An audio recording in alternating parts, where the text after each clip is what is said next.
Hey YouTube, what's going on? Welcome back to Marco Plays Risk. I'm Marco. I play progressive Risk at the master level, free for all, exclusively. And today we're looking at a classic game. I mean, a game on the classic map.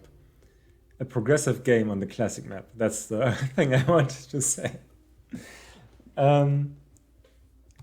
If you know me, then you know that I'm not a super big fan of playing progressive on the classic map, but I am kind of changing my opinion on it.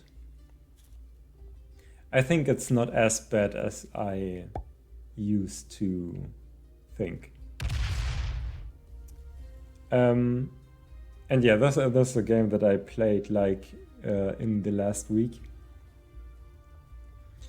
And we're gonna watch it together and see how I did. I hope at some point I will open the settings, but as you can see, it is with blizzards. And 5 players, probably 60-second turn time or something. Balanced dice, I only play with balanced dice. Ranked, of course, and I don't think there are alliances. And obviously no fog. So I'm in the second position in the orange pieces. And the first thing about this map that you should notice is that there's a blizzard in Iceland. So this makes it so that this connection between South America and Africa is the only place to get like from here to there outside of the Kamchatka Bridge. Normally there would be 2 places to get in here, which makes North America a pretty good spot to be in because it's very defensible. I don't really have anything here, and it seems like Red is straight up going for the South America play. So these 3 units will be dead by next turn, I'm pretty sure. So there's no point for me trying to get anything up and running there. So my only 2 positions are here and there. Oh, I do it. And I move out of South America. I mean, that does make some sense. So I'm holding 3 positions, and there's not a big chance that Red would wanna take out that 5. They were so keen on this South America continent that they will probably make sure to defend it very well. So actually that was an okay play by me. It would have been, now that I think about it, probably would have been much worse to be only in 2 positions, which are also very close to each other. So saving this definitely makes some sense. Now purple has the Australian position, has a big guard here. So now I want to get this 4 out of the way. Probably. Because this is not any use right here. And it's prone to be overrun by purple at any point in time. So yeah, in progressive classic, South America, Africa and Australia are really the only continents that anyone will ever really hold. Because North America and Europe will get broken pretty much all the time. And if you get a plus, I mean, Australia can't really be broken unless you like drop your guard. And even South America is very hard to break. Africa is kind of harder to hold because obviously you have 3 points you have to guard. but I do see it happen frequently, I would say. So, and if you don't have any of these 3 continents, then yeah, you better have good spread out positions and good kill lines on people. So, let's analyze the positions. Black is in 2 positions. That is okay. This one can't really be accessed by red because there's a lot of stuff in the way and this is very small. Red can only attack this. And purple can attack here, but not much else. So black is in an okay spot, I would say right now. Let's see, do I take my match early? No. So I consolidate into 2 positions, which I think is okay, since these 2 are very far apart. So there's almost no way that anyone would kill this and then with the same stack move around to Europe and kill this one as well. There's just too much in the way. And I also want to get out of Pink's way, because this spot is very aggressive. They seem to be going for Asia, but yeah, Asia is never gonna happen. In no game mode is Asia ever gonna be a continent that anyone ever holds.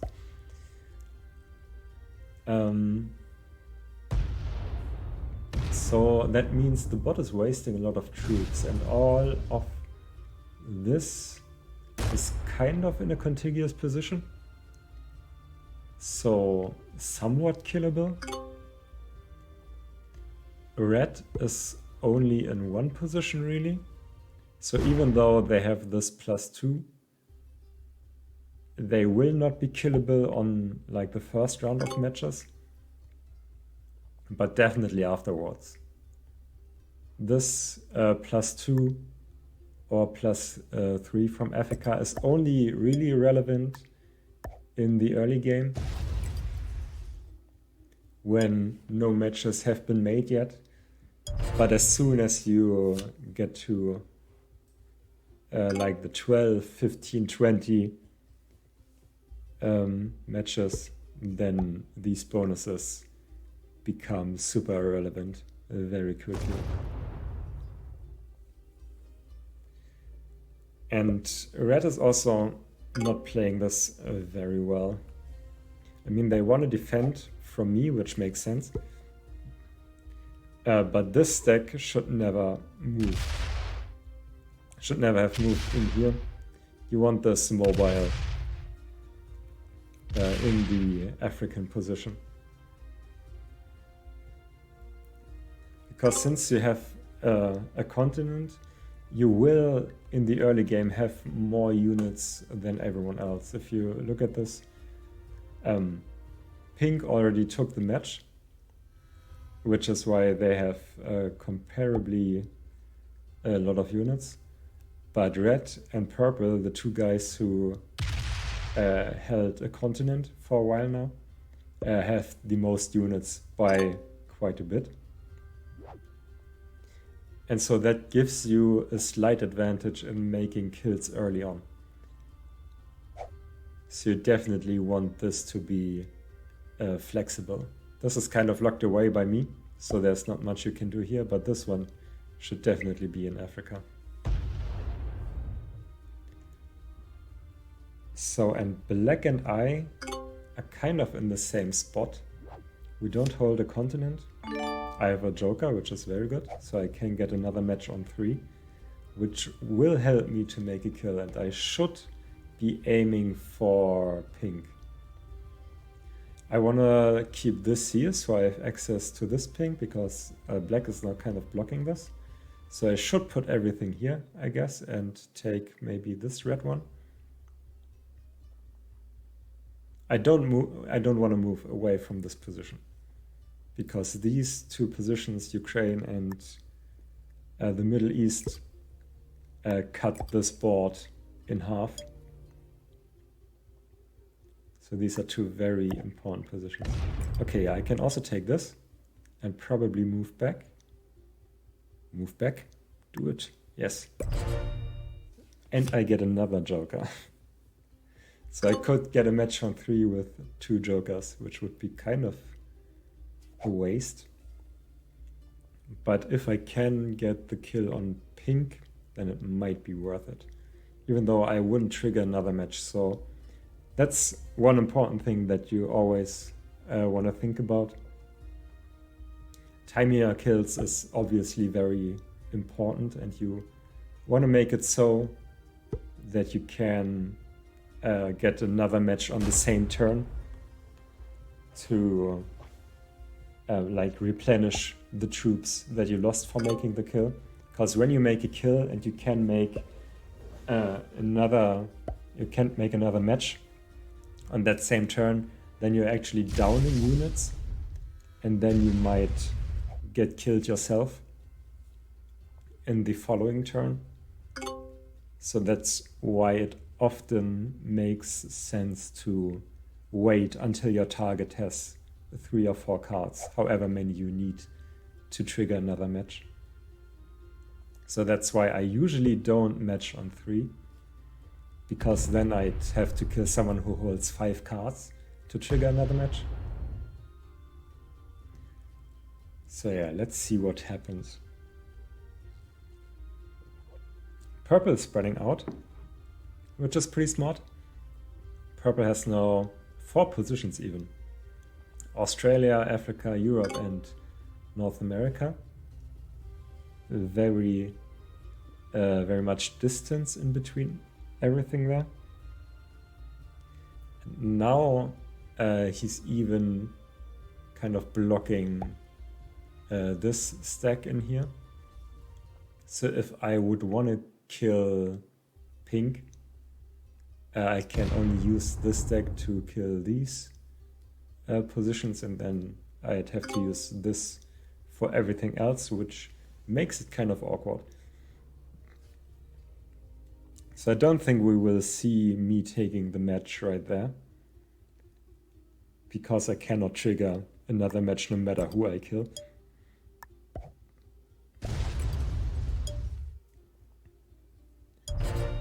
And now I stay in Egypt. So killing pink now is kind of out of the question, unless pink takes this Middle East position and frees me up again, which, I mean, pink is a bot. That is quite likely. If this was a player, then they probably wouldn't attack this, but since it's a bot, it's very possible. I still have a possible kill line on red. And you can see the continent does factor into the game, just a little bit. I mean, they have 12 more units than me right now, which is a sizable amount, but the matches are already very big. So the next match, I think, is 15 already, so that closes the gap instantly. So let's see what purple does. Probably just takes somewhere. This is a good but risky position for purple. Risky because people will want to move through here at some point. And even if you are not the target of their attack, they may move through you, and then you lose 20 units and put yourself in a very bad spot. So that's a calculated risk. So now would be the time for me to kill something. And it seems like that's what I'm trying to do. It's probably black, I have the most access to black. And black holds 5 cards. So I need most of my extra units here. That's very ambitious, but it works out. I could get very unlucky here and not get it. But on average, I think that is the best move. Preserve my joker. I always try to take my joker on 3. So now I got my units back that I used for killing black. So even if I stop attacking now, I'm probably in a good spot. But I can kill pink. No, I can't. That was a miscalculation. I cannot kill pink there. So someone else will probably do it. And I think that was probably the game-losing mistake for me. I don't actually know if I won or lost this game. But I wasted like 10 units here. And made it very easy for someone else to take the kill on pink. I think red could have definitely done it. I don't know why they don't go for it.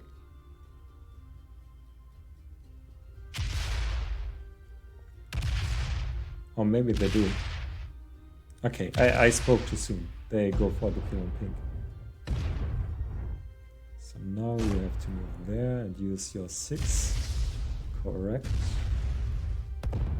And yeah, okay, so pink is killed by red. Because I weaken pink. So that's always a very bad play if you weaken your opponent so much that someone else can come in and kill them. And now I am probably gonna die for that mistake. Yeah. So I get 3rd place right here. Red says, oops, I don't know why. Didn't they have enough to kill me? Huh? Let's check this. This is 26. 17 easy, 1 easy. Then you kill this one with the 8. And then you have the 41 to go through all of this. What am I missing? And then you get another match. So that would be easy peasy. Why did red not attack? I have nothing hidden away. They can access everything. And they have enough units to do it.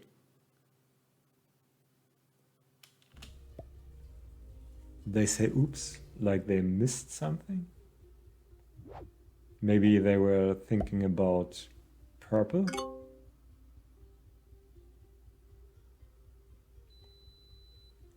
And did not actually consider killing me in that position, which would be a mistake, but they could definitely... was definitely a possible play, and then trigger another match and then win the game. So now it's probably purple who's gonna kill me. Yeah.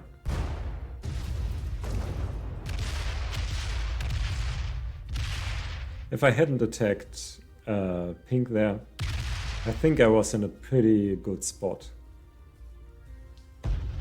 And I might have even won the game. But I goofed. I didn't do my counting right.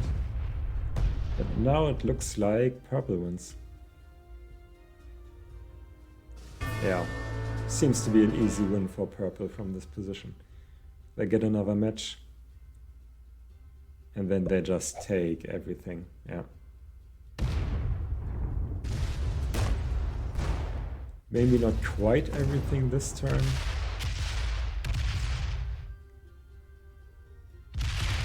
But yeah, maybe they get lucky.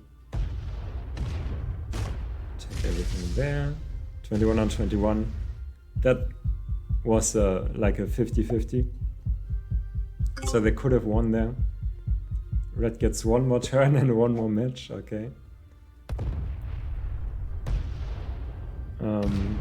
But I don't think they have enough to kill purple here.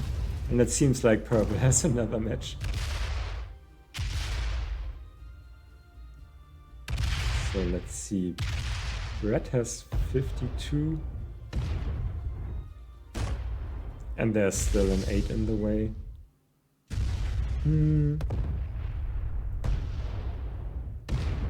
I mean, it could just about be enough if you were very fast.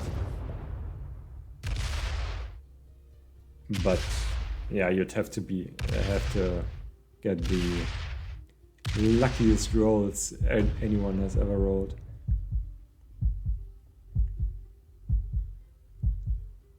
So now I guess purple matches. Yeah. And takes the rest. That was a good effort by red. But this is purple's game. Easily. Now you just take everything back. Be quick about it, because you only have 60 seconds.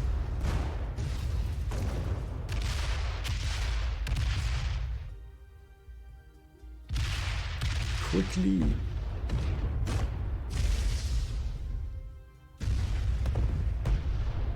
Yeah, and that should be the game. Right there. So, that was a classic game. And I think that was, yeah, a very strong lobby. The 3 masters and the grandmaster. And it was a pretty good game. I think I definitely could have won if I didn't misjudge my situation with pink. But yeah, that's about it. I don't know what else to say. Well, it was a good game. It was all around a pretty good game. No like huge blunders. Red, who is a grandmaster, had some weird positioning there. But yeah, nothing too major. So hope you enjoyed. Hope you leave a like and a comment and subscribe, and I hope to see you in the next one.